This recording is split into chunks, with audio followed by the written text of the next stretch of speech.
Hi guys, this is A24 Corners. I'm Cassandra, and today I'm going to be reviewing this movie right here, Civil War. Okay, when I first saw the trailer to this movie, I was like, is this movie going to be about like some sort of Simpsons rabbit hole conspiracy theory? It wasn't.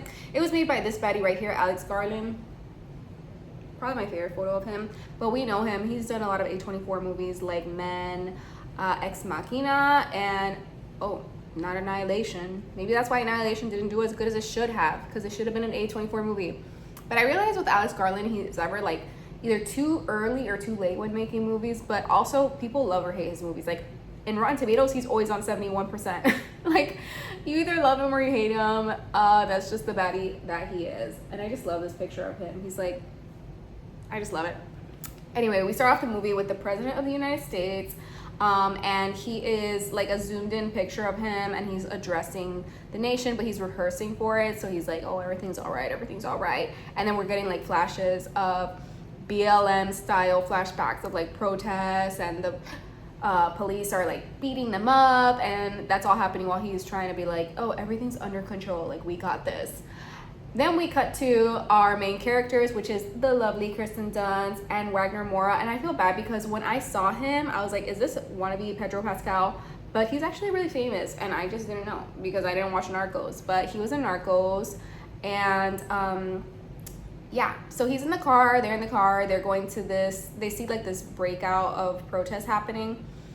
And so they get out of the car, they're wearing their press jackets, and they're photographing. And then Kirsten Dunst sees this young girl with a camera taking pictures too, but she's not wearing a press jacket. And then we just see this woman with an American flag run through the like chaos. And Kirsten Dunst already knows like this girl is gonna suicide bomb. And so she jumps and like saves this young girl from the bombing that was about to happen. And that's what this looks like. And we just get like this very eerie, sensational ringing, like, right? Like the blowout, kind of like blew out our ears. And then we're introduced to Kylie Sweeney, but her name's Jessie. And we know her from Priscilla. She's Sofia Coppola's new muse, I guess. And I just thought that was funny because Kristen Dunst was a Sofia Coppola muse, and now we have Kylie Sweeney, and they're like both in the same movie together. I just thought that was really cool.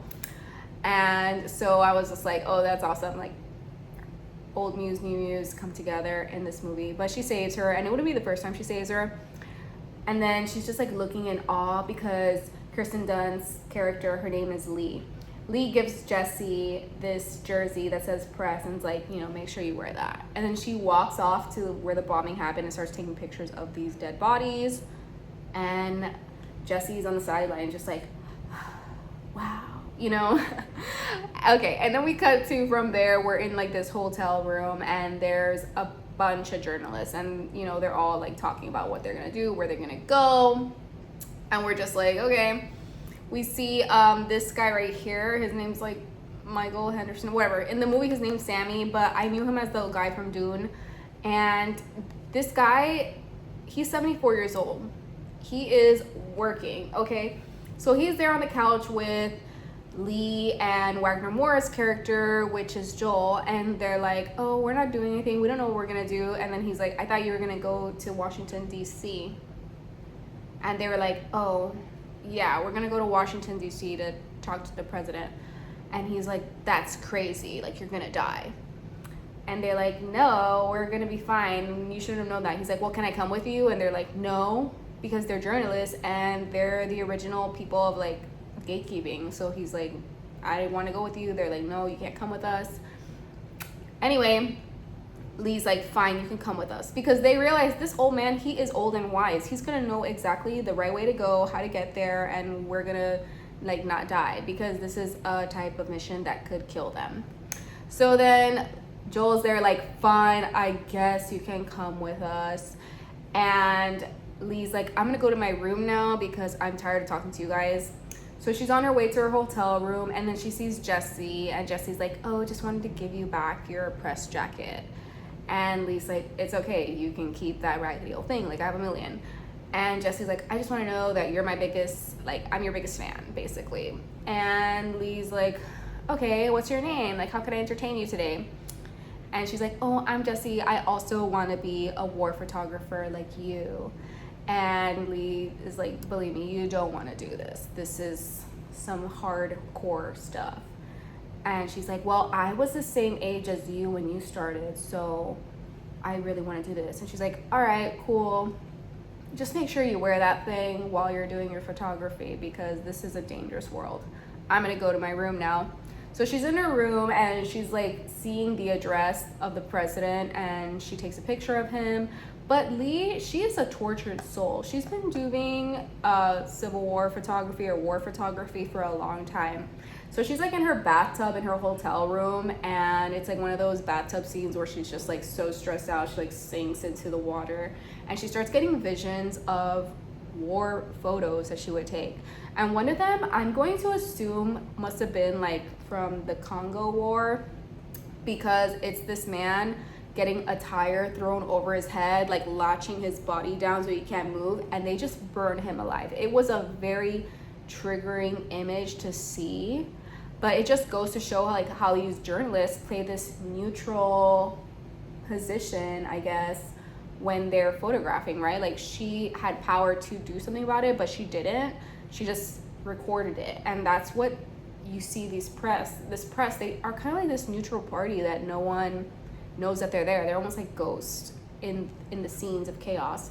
And so she has all these visions in her head, because as we can see from this movie going down the line, like, there's a difference from being there personally and experiencing it versus just seeing images of it. Like, I feel like our generation is definitely desensitized from seeing so many different like acts of violence.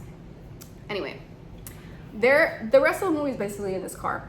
So she goes downstairs the next morning and she sees Sammy, Joel, and then freaking Jessie's there. And she's like, what the hell, Joel? Why is that girl in our car? She's like a stalker who's obsessed with me. And Joel's like, look, you were her age when you started this. So wouldn't you love to like tag along your favorite, you know, your biggest person that you aspire to be? Wouldn't you have like loved to be a part of that? And she's like, well, if the girl dies, how are you gonna feel? And he's like, don't worry, she's gonna be fine. So she's like, fine. She only goes up to Charleston, which is where they're dropping Sammy off. Sammy's not allowed to go to Washington, only to Charleston. So they're going from New York to DC. And she's like, let's get in the car, let's just go. And so they're in this car for most of the movie. We get scenes, like apocalyptic scenes, kind of like this, where we're just seeing like blown up buildings, cars broken down, they're driving. They're like, yo, we need to get gas. Sammy, should we get gas at this place? And he's like, yeah, I mean, we should get gas whenever we could. And the gas station's being guarded by men like this with rifles, and this guy looks like he hasn't slept in a long time. He's guarding this gas station. Sorry, I went forward. So he's guarding this gas station, and they're like, okay, we'll give you $300. And he's like, that's nothing. I don't care for $300. And she goes, Canadian dollars. And he's like, oh, yeah, you can have half a tank for 300 Canadian dollars. Which goes to show, like, if there was a war in America, like, American dollars would mean nothing. So they're like, fine, we'll do this. And this is, you know, a tense scene. A lot of these movies, like these scenes in this movie, are very tense. They're all wearing this armor. They all have rifles, and it's him and like 3 other dudes. And then Jessie gets her ass out of the car for some reason, and they're like, you stretching your legs or something? And she's like, oh no, I'm just gonna go see what's over there. And it's just the worst possible time to do that. Like, everyone's tense, everyone's in a stress situation. These men have 4 rifles. Like, stay in the freaking car, Jessie. But this is just how Jessie is. So she's like, I'm gonna go look over there. She goes to look over there, and then one of the young guys starts slowly following behind her. And you get this anxiety of like, is she about to get SA'd right now? Kirsten Dunst's character, Lee, she's like looking at Jessie just thinking, oh my God, now I have to go follow this girl, make sure she's okay. So she goes to follow her, and she sees her and this guy at the edge of a plane, and they're like, it's kind of as if it was an abandoned automobile situation shop, and Jessie's there like, that's like her face, she's like, the whole movie. And Lee's like looks, and she's looking at these two men who are still alive, but they're fully battered and bloody, and they're hanging from their wrist. And the guy who's with her is like, oh yeah, just some guys from our town that I don't like. Thinking of killing them. You think I should kill them right now? Should I shoot them right now? Do you want to take a picture of me shooting them? And Jessie's there like, and Lee comes in and she's like, why don't you get in the middle of them? Just stand between them and I'll take a picture of you. And he's like, really? Okay. So he stands there, he takes a picture. Cut to, they're back in the car, you know, the car we love. And Lee's like there, and Jessie's like, I can't believe I just did that. I can't believe I just stood there like such an idiot. And Lee's like, you're good. It's just the way it is. She's like, no, I feel like such an idiot right now. Whatever, you're good. She takes her to like this abandoned JCPenney and has her take a picture of a helicopter. And she's like, you do know that you're getting yourself into a lot of stuff right now. You don't want to be in this war, like taking pictures in this war. You should just go back home and be safe. And Jessie's just like, no, I want to do this. I really want to do this. And then she's like, okay, get back in the car. They go to like this abandoned building, and Joel's like getting high and drunk. Sammy and Lee are sitting on the couch. Jessie's traumatized in the car, and Joel's like, do you see that? And it's across from them, you see all this gunfire happening. He's like, I really want to go there. I really want to check that out. And Lee's like, fine, if we have time in the morning, we'll go check it out.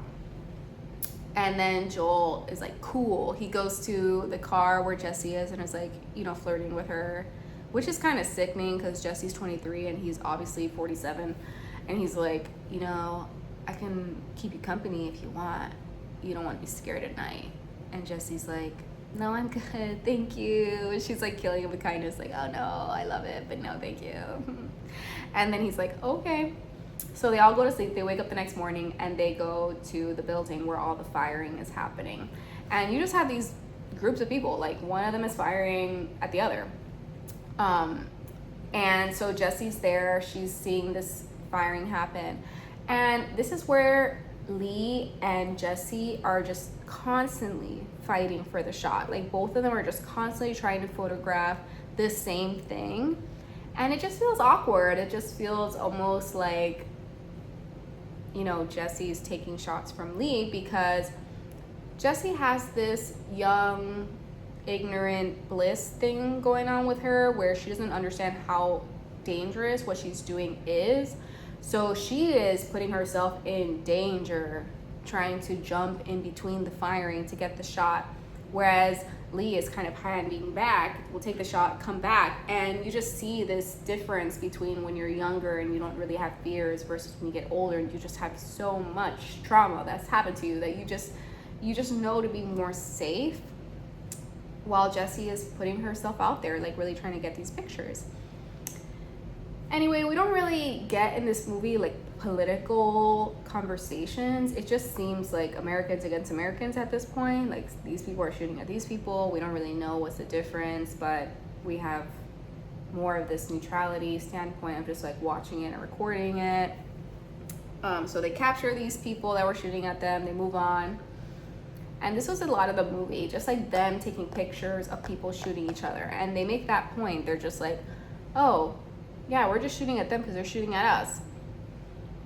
And Jessie's like, that's beautiful. She's just always just so intrigued by all these pictures while she's photographing. And my friend made a funny point. She was just like, yo, how much film does this girl have? Because she takes 100 pictures of the same thing.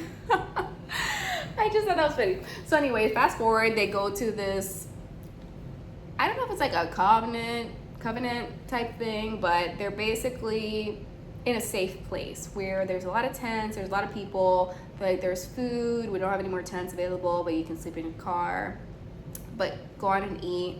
Jessie's in the bleachers, she's developing photos, and Lee comes up to give her some food, and she's like, oh, thanks. By the way, like, tell me the story of your life. And Lee's like, well, what do you know? I thought you were my biggest fan. She's like, well, I am, but I just know what's on your Wikipedia page. So then Lee divulges to her some more information about her life, where she comes from, And I don't know if it was this scene or the helicopter scene where Jessie says, well, if I die during this trip to Washington, D.C., will you take the picture of me dying? And Lee's just like scoffs at her. What are you talking about? Like, no, I'm not gonna take the picture of you getting shot and dead. Foreshadowing. So they have this intimate conversation, and Lee's just like, wow, your pictures are beautiful, amazing. Wait, let's go back.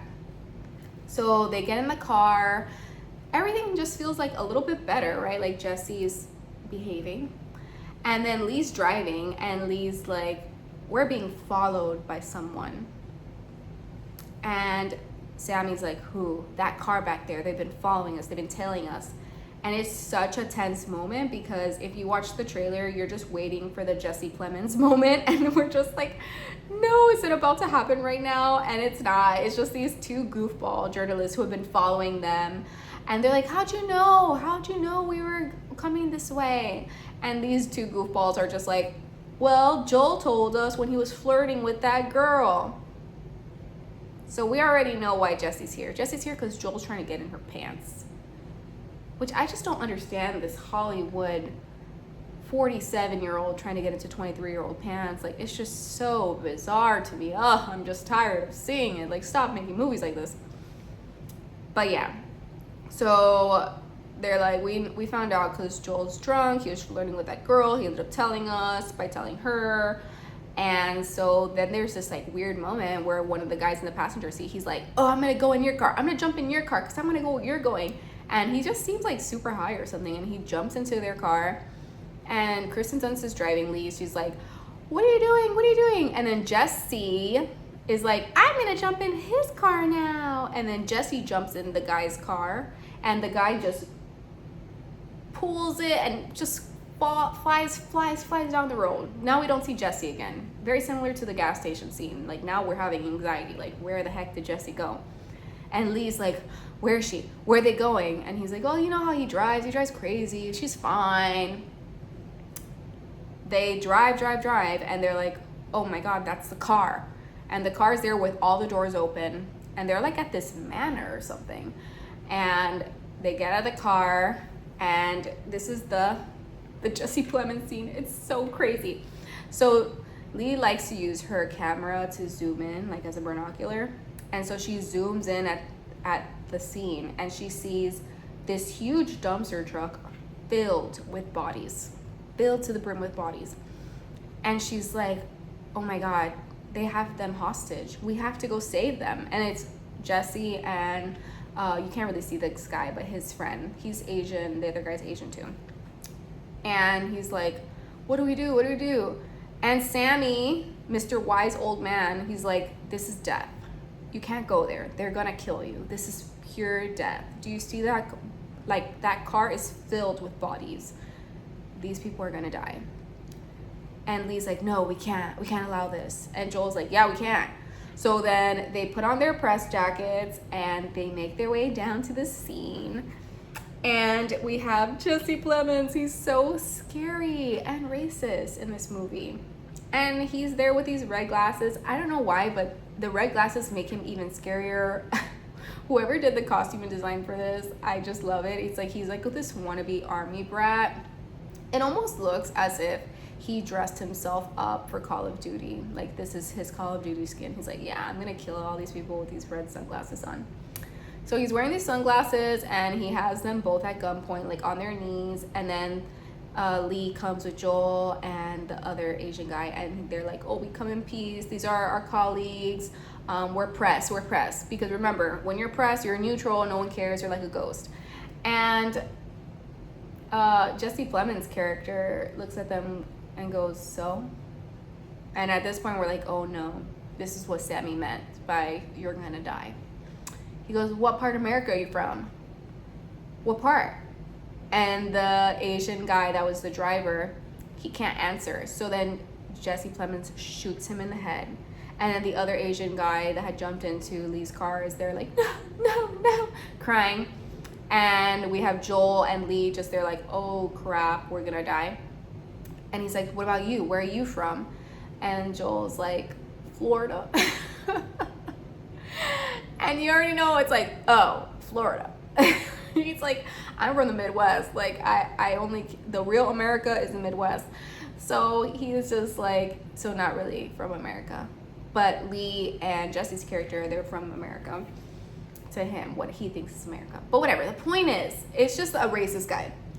He is pointing the gun, ready to kill Joel, and then Sammy just drives their press car so fast and hits Jesse Plemons' character and like knocks him into the body of it's like a hole of dead bodies that he's been collecting, I guess.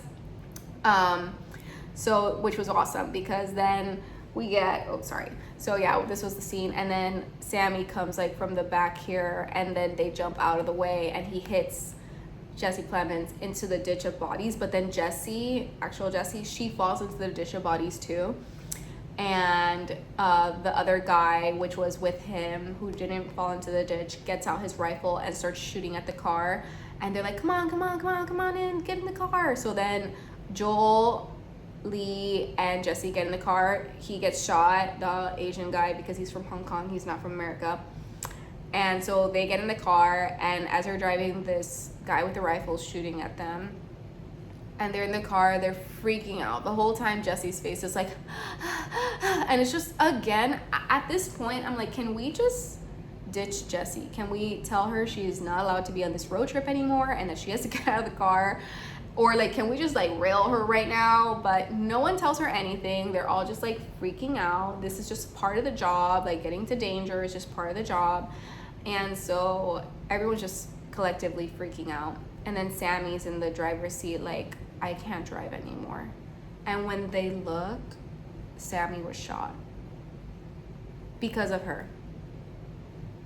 So Sammy's like bleeding to death after he saved them. After he was the one who said, don't do this, just let her die, which they should have.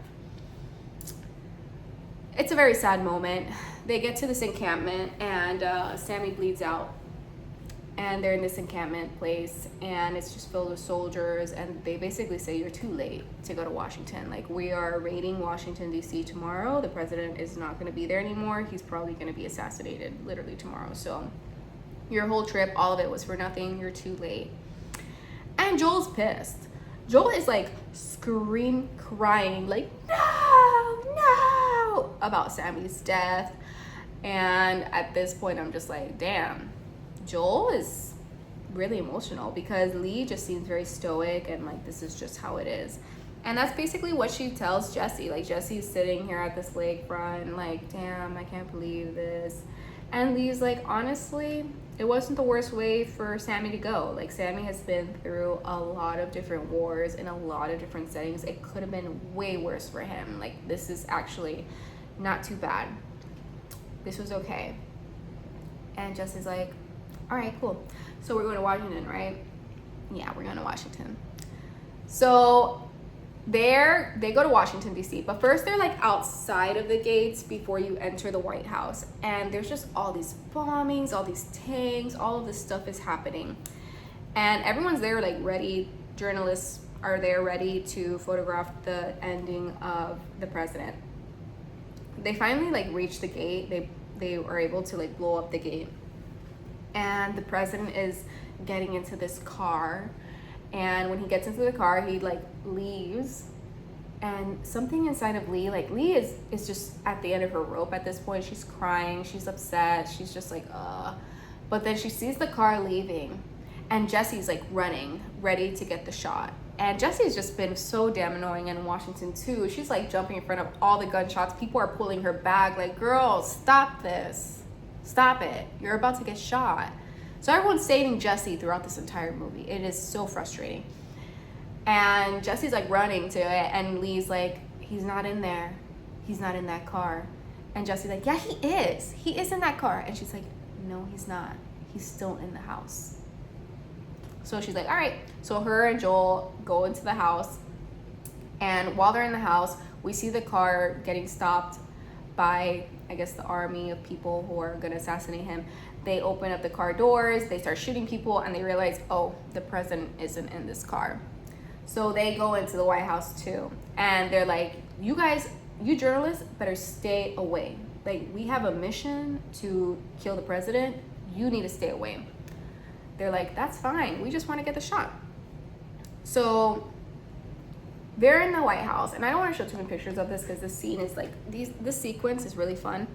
So they're in the White House, they're trying to save them, and you know, Lee is kind of at the end of her rope, like I said, but she's still taking pictures. Jessie's taking pictures, and this is just a cool, sweet sequence of like people shooting and people shooting, right? You have people with guns shooting, and then you have people with cameras shooting. So it's just an interesting, like, how shots are taken, and how both are kind of an act of violence, right? Like, just like taking pictures of it, saying you're neutral, but you're spreading this information of war. I don't know. They just seem both kind of violent because you're not doing anything to stop what's happening or to help the people in need. So anyway, they're having this like back and forth draws of shooting, and then they get to this point that they're in a hallway, and Jessie, she's so fucking annoying. She stands in the middle of the hallway, in the middle of gunfire, with her camera up and ready to take a picture of an empty hallway and a gunman at the end. I'm like, what are you even trying to get a shot of at this point? But I knew what she was trying to get a shot of. Lee jumps to save her. Going back to that part, will you take a picture of me if I were to get shot? Lee jumps to save her. She takes a picture of Lee standing above her because Lee pushes her down to the floor because there's shots happening in the air. You need to be down to the ground. So Lee pushes her to the floor. She falls to the floor with Lee above her. She takes a picture, and this sequence is just shots of pictures. So she takes a picture, then it's another picture, and then it's another picture, and every picture is just like Lee getting shot, then Lee falling and falling to her death. And Jessie's there like, and it's just the most psychoist thing. I'm just looking at this moment thinking, she knew that Lee was gonna save her, and she wanted to get that shot of Lee dying.